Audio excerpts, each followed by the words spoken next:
Assalamu alaikum kids. I hope you will be fine. Today I am going to read general knowledge.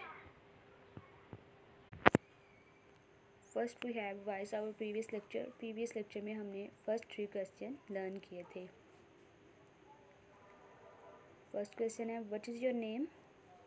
आपका क्या नाम है? What is your name? My name is.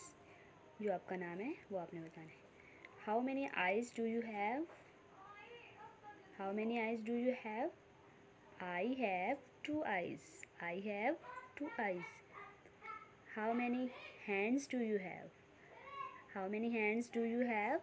I have 2 hands. I have 2 hands. Next question number 4 है what is your mother name? आपकी मामा का क्या नाम है? What is your mother name? आपने कहना है my mother name is. जो भी आपकी मामा का नाम है.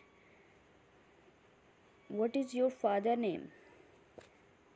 आपके बाबा का क्या नाम है? What is your father name? My father name is.